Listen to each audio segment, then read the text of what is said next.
The second option after queen e2 is to play again e5.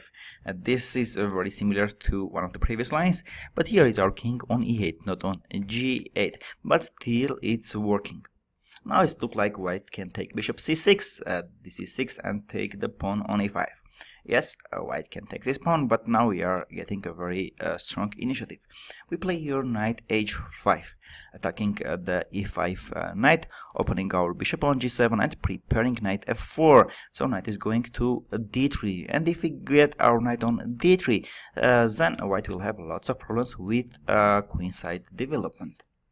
Now d4 white cannot play. Okay, they can play, but we will just take opponent's pawn and have a 2 bishop advantage with a very cool position.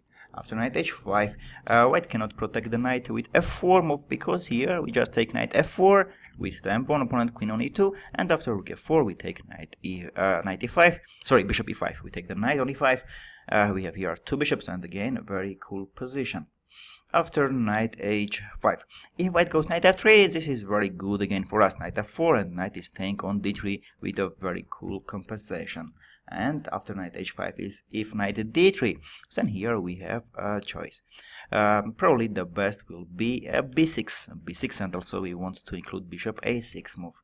Also, it's interesting to play c4 instead of b6, c4, knight e1, and knight f4 with a very cool position.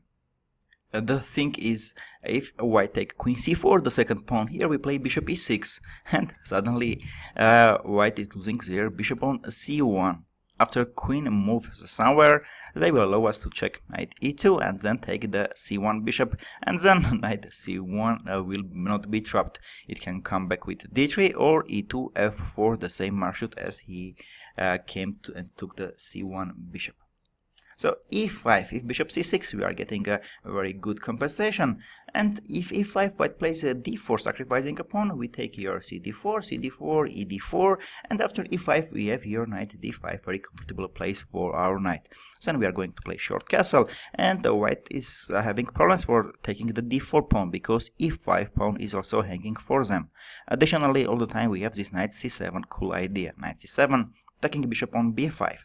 If we take bishop c6, dc6, it's very cool. We can even give this d4 pawn, because dc6 we took, our bishop on c8 is opened, and we will have 2 bishop advantage. And if opponent doesn't take bishop c6, and after knight c7 we can also play knight e6 and protect the d4 pawn. So after queen e2, here there are 2 options, short castle or e5. You can choose the one you love more.